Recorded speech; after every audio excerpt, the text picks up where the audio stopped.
welcome to a Spinato spin. We're going to go a little longer than we normally do, extend it out a little bit. Going to talk to you about something that we all do, whether or not we realize it or not. We're all engaged in some sort of a sales approach to our lives, aren't we? I mean, we have to sell no matter what we do. We can always say, well, I'm not a good salesperson. I don't try to sell anything, but you do sell something, don't you? You sell yourself. I mean, you got a job, right? Okay, let's go through the whole menu, all right? You got a job. How'd you get the job? Well, I got a job because they hired me. Why'd they hire you? Because they must have liked what they saw in the interview, right? Nobody held a gun to their head and they had to hire you, right? So whatever you did, you presented yourself in such a way, by either the way you looked, the way you talked, whatever it was, you sold yourself, okay? We're always selling ourselves over and over. I don't know if you're married. Raise your hand out there, right? Okay, did you ask your wife to marry you? Yeah, okay, well, you sold yourself. You sold yourself. Or the other way around. Even then, if you are the wife now, you sold yourself and the husband decided to take you for their wife, right? It's the same thing. Everything goes in those directions. Young kids, you ever ask a girl to a prom? We can go back and forth all the way through, right? Girl on a date, guy on a date, all that stuff. It's always sales, right? I'm trying to get you to think what happens. What's the process? The process is real simple. It's as old as the hills. It's attention, interest, desire, action, right? They call it AIDA. Attention, interest, action, desire. Or desire, action, right? First, you got to get somebody's attention. How do you get somebody's attention? Well, everyone, this is a little interesting, a little psychological trip here. But follow me, okay? Everyone has a preoccupation. I remember that I was working with a girl once, and I said to her, let me ask you a question. What's your preoccupation right now? And she said, what? I said, your preoccupation. What are you thinking about? You're working here, right? But you're thinking about something else right now, aren't you? You're not just thinking about what you're doing. We're not doing brain surgery here. You're thinking about something else. What's your preoccupation? The better you are at getting to that person's preoccupation, the better chance you have of getting their what? What's A stand for? Attention, right? You got to have somebody's attention. The teacher said it all the time, wrapped on your head, right? Pay attention, pay attention. Because they're up there talking. They're marking things on the board. They want you to pay attention, not wasting their breath, right? They want you to learn. Pay attention. You got to get somebody's attention. I don't know how you do it. Maybe you take a glass and you slam it down on the ground right in front of them. I remember one time I was in the fraternity, and as a prank, some kid was sitting on the toilet. We took a light bulb off the socket, and we threw it down while he was sitting on the toilet. Scared the heck out of him. Funny as anything, I'll tell you. But the bottom line is we got his attention. All right? So attention is real important. You got to draw them in, right? You got to draw them in. First, you got to get their attention. Then you got to get their interest. Let me ask you a question. Would you eat a bowl of crickets for $10,000? That might get your attention, wouldn't it? That might get you thinking about something, right? I got your attention. Or how about this? I heard Publisher Clearinghouse coming to your house tomorrow. That might get your attention if that was true. Or I heard they're gonna raise your house tomorrow. They're gonna knock it down. That might get your attention. Do you see what I'm saying? It's sales. Sales works that way. Attention, interest. How do I get you interested? I got to know what you're interested in, right? You tell me I got Yankee tickets for you. I'm a big Yankee fan, right? If you can't figure it out yet. Okay, I might be interested in that. You got to work on people's interest. But what you got to do before you can do all that, you got to ask questions. You got to ask questions. You got to ask a steady flow of questions so they say yes, so they can keep their attention at the same time you can gain their interest. Here's a great question I heard. It makes a lot of sense. You're trying to motivate somebody to work part-time, okay? They're working full-time. They're not making as much money as they want. But you say to them on a scale of 1 to 10, all right? 1 being not helpful at all, 10 being very helpful, rate this statement. If you earned an extra $1,000 to $2,000 a month working on the side, would that be helpful or not helpful for you? Give me a 1 through 10. Which one would it be? based on whatever number it is, you got their interest, right? If they're interested in earning extra money. All of a sudden you drew them in, didn't you? Now you got their interest. How do you get their desire? Let's get into desire for a second, okay? Desire comes from where they feel like they have it already. They feel like they lost something. You know, here's a funny thing I'll tell you about people's desire, what really gets people going. You know, some people say, well, I'm motivated by the stick and not the carrot. Well, that makes sense, right? If I wave a carrot in front of you, you're going to run after it? Or if I start beating you with a stick, you're going to try to get away from the stick. What moves you faster? Well, see, that's the whole idea of moving with a sense of desire.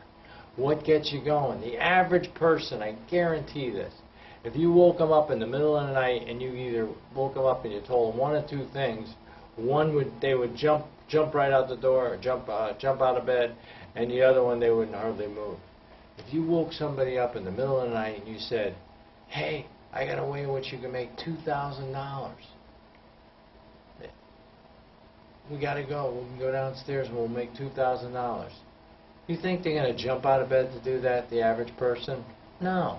But how about if you told them, hey, wake up, somebody's stealing your car out there. What do you think they're going to do then? They're going to go running out to stop somebody from stealing their car rather than go running after something, opportunity for them. See, that's the carrot. The opportunity is the carrot. The stick is, oh my God, I'm going to lose my car. Think about that. What is that desire? What gets people going? What lights them on fire? What's getting them going? You know, they say that the easiest way to get a desire going, too, is to create a wound. Let them know that there's something not there. Let them know they have to fill that wound and guard and protect that wound. That's what you got to do. And you sell them the Band-Aid. You sell them the treatment to fix the wound. They might not know there's a wound. It's just like somebody has something on their back, right? You tell them, hey, you got something on your back. They can't see what's on the back. All of a sudden they say, oh, wow, what is it? Can you get it off? Well, I mean, you know, well, it's not bothering you. Why would I get it off? No, I want to get it off. You don't even know what it is. Why do you want to get the thing off your back? You didn't even know about it. See, you created the wound. You let them know that there was something on their back. You got to let them know there's something wrong. There's something not working out right. You got to let people know that maybe there's something that you have at that point in time that they don't even realize they need.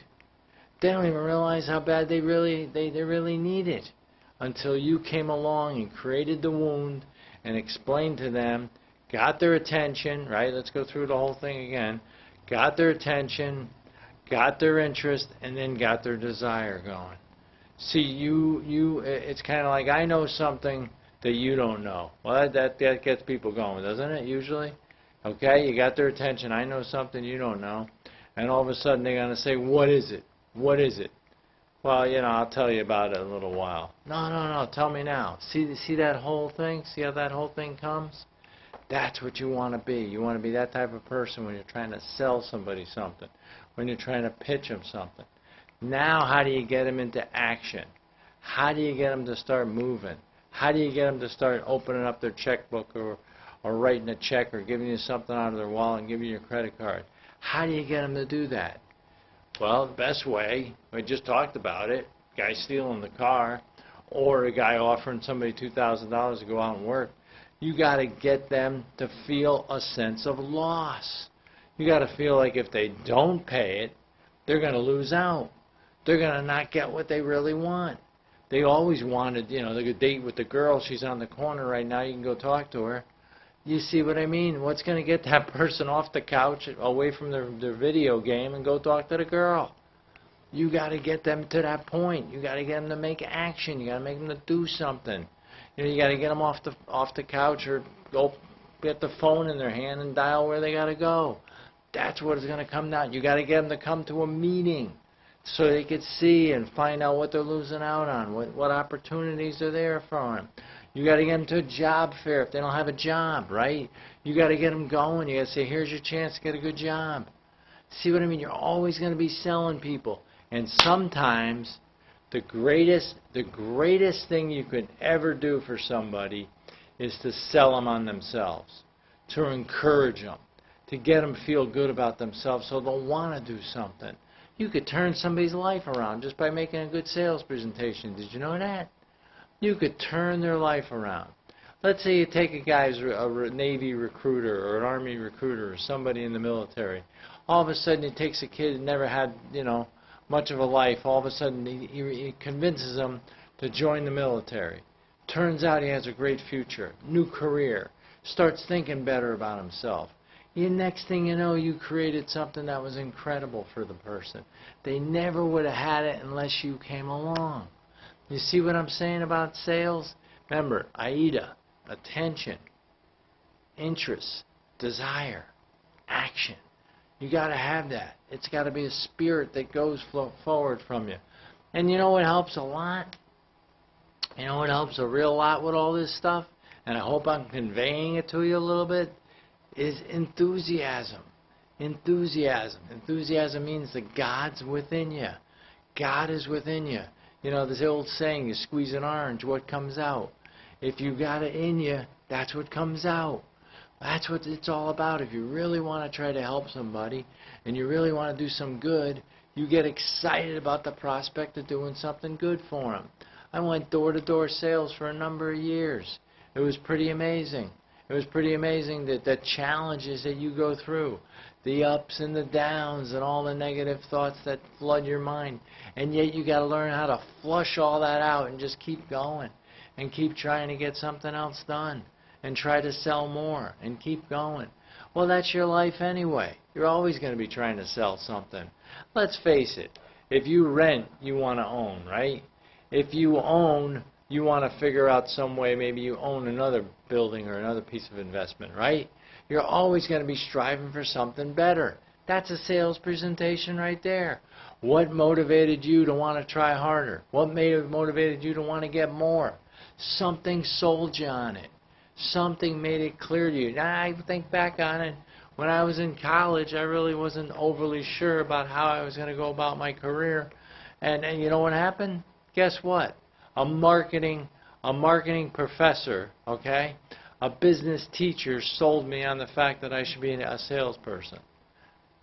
Right? That makes sense, right? Someone sells you on the fact that you should be in sales. That makes sense. Anything. Someone could sell somebody on something.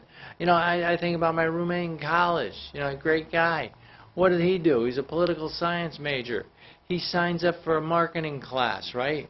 Actually, a marketing club. Turned out nobody showed up at that meeting that day.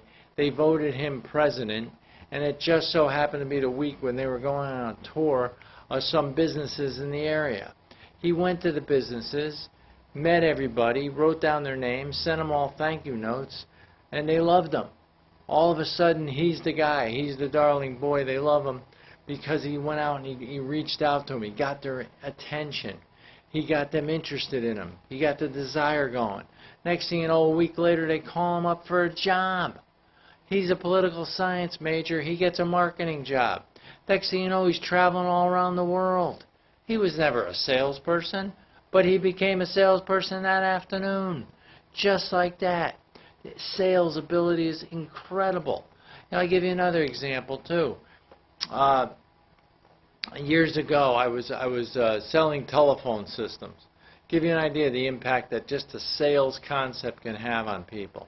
I was selling telephone systems, and the normal way in which we do it is we bring a phone in, we show the person the phone, they get comfortable with the phone, they start seeing how it'll work in their office, and everything starts working, and they like it, and if they like it, then they call you back for another interview, and they get other people to come in and show them their phone, and it keeps going on and on like that. Well, what did I do one day? I walked into an office, I told them who I was, I had a brochure, and I started talking to the guy.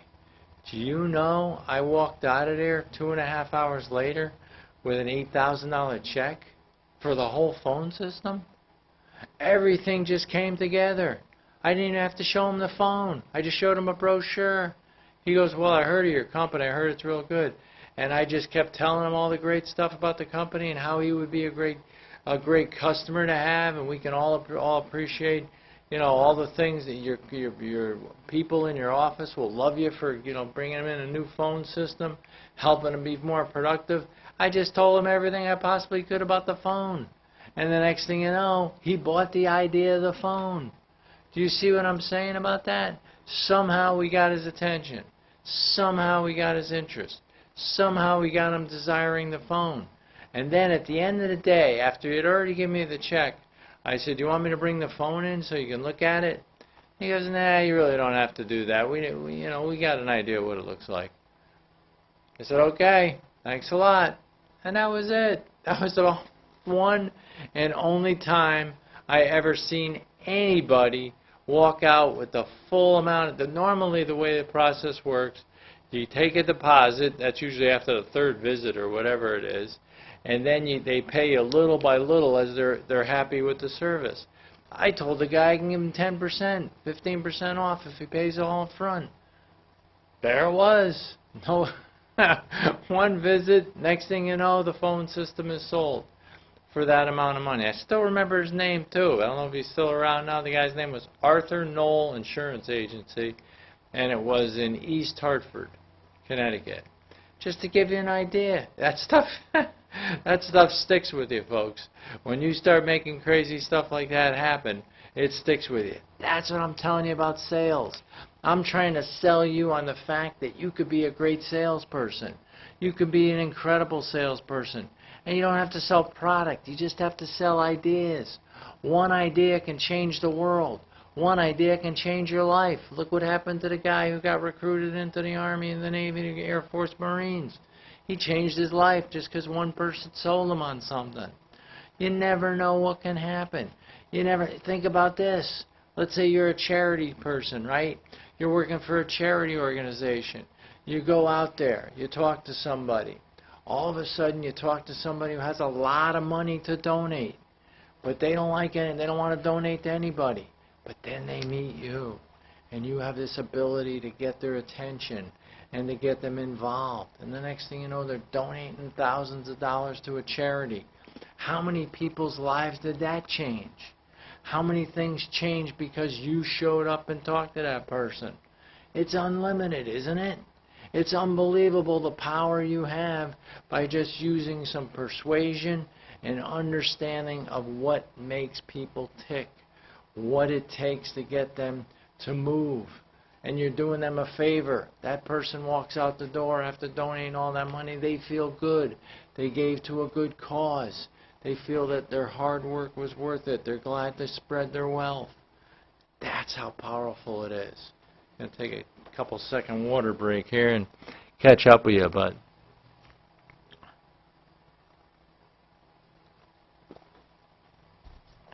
the most important thing is to understand that you have a tremendous amount of responsibility to be a good communicator.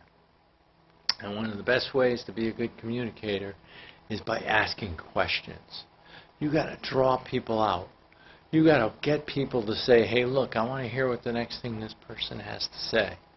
I always marvel at techniques and the way people get people to move and follow what they're doing. I heard this once not too long ago. It's a great technique for taking control of any conversation. Whenever somebody asks you a question, always throw it back at them. Always throw it back at them. Hey, do you want to buy a car? You want to buy a new car? Well, do you want to buy a new car? Ask them that. And if you were going to look at a car, when would you look at it? In the morning or in the afternoon? What's better for you? What works better? You see that right away? These questions turned around. Person was asking you to buy a car. You're asking them if they want to buy a car. Next time somebody asks you to want to buy something, you say, "Well, do you want to buy something? Do you want to buy that?" Right back to them to see. It's going to throw them off the track, but you'll take control of the conversation. And then, once you get control of the conversation and you give them an either-or choice, you say, "Boy, it'll be great once we get this going, won't it?" You tie them down. You make them feel like it's already done. And all they had to do was say a simple word, yes or no. And really, usually what they can do is say yes. Usually when someone says, "Won't it, isn't it?" Hasn't it? Hasn't this been a great time? And somebody will say, yeah, it's been a good time. No, people fall in line with those type of questions. Here's another way of taking control of a conversation, just to give you an idea. Icebreaker, okay? Look it, I showed up at your door. You probably have a lot of questions for me. And I have some questions for you. Is it okay if I ask you a couple? What are they going to say? You just let them know that you're willing to answer whatever questions they have, but all you did was you just wanted to ask them a couple of questions. All of a sudden you have control of the conversation, don't you? That's a tie down too, isn't it? See what I mean? We're tying people down. We're making them give you little tiny yeses, which hopefully lead to a big yes. They do it to you all the time. Look at any commercial. Anything you hear, anything you see on TV, they're trying to sell you. They're trying to persuade you. They're trying to do whatever they can to get inside your wallet.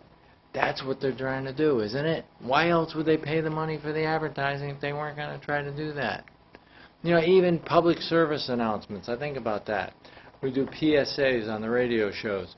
What we do is we give a public service announcement. Well, aren't we trying to convince the people to use the public service? Otherwise, why would the public service be there? We're trying to let people know that that service is available, and when they need it, they should use it. That's a sales presentation right there, isn't it? The bottom line is anything that you're offering to anybody has to have a sales process to it. It has to have something where it gets them involved.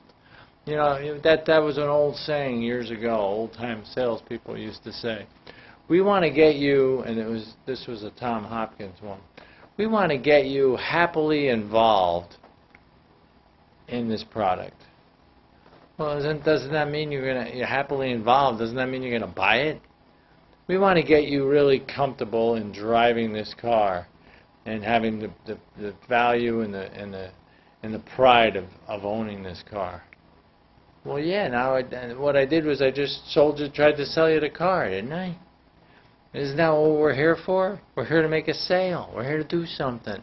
You know, there's an old book I used to read years ago, ABCs of Selling. You know, always be closing, but the name of the book was Shut Up and Sell. Isn't that really what it's all about? Let the words sit on the person's mind and let them tell you what's going on. Let them tell you what's going on. Here's another one too. You got to ask people a couple simple questions about their life, right? You want to try to get them involved, and maybe, let's say you're a recruiter. You're somebody that's trying to get people to go out and find another job. All right. We'll say, well, what do you do now? And they tell you what they do. You say, well, what do you like most about it? This is a very powerful question, okay? And this is a very powerful presentation. What do you like most about it? Well, I like doing this. I like helping people. I like doing that. Well, that's nice. That's really cool. So what you're telling me is that's really what really drives you and gets you out of bed in the morning and really makes you show up for work there every day. What else is it? Oh, okay. So that's what you absolutely love about the job. Yeah. Well, what would you alter or change about it? Now, if you're the recruiter, now you got an understanding of you know what they like to do. Now you got to find out what he would change about his job, or she would change about her job. What would you change? Well, you know, the boss is kind of a pain in the neck. I don't like the company policies, blah, blah, blah. And, oh, okay, so let me see if I understand that. You love to do this for people. You love to do all that. So if you were with a company that gave you a little bit better feeling that they were more behind you, and you were appreciated more, you'd want to work for them. And the money would probably have to be the same, wouldn't it? Yeah, okay, good. Let's see what we could find you. Bam. Well, wait a minute. I'm not ready to go look for something else. Oh, no? Well, what about, you know, the fact that you're not happy with the way they're treating you? Is that still a major issue in your mind? Yeah. Well, if you don't do anything to change it, what's going to happen? Where are you going to be in the next 3 or 4 years? Now the person's thinking, right? Now you got their interest. Also, you had their attention. Now what we're working on is their desire to find out what else is out there. Now all of a sudden, do they not desire to get a new job? They were curious. They're curious. Let's get into some action. Let's find out what you can find for me. You see how that works? You see how simple that is? See how basic that is? You see how that happens naturally with a lot of people? A lot of people just have a flow. They have an instant way of gaining rapport with the person enough so they'll open up. Well, it's not just a matter of having the personality. You got to know what to say when the person gives you a chance to talk, right? You got to be able to get control of the conversation.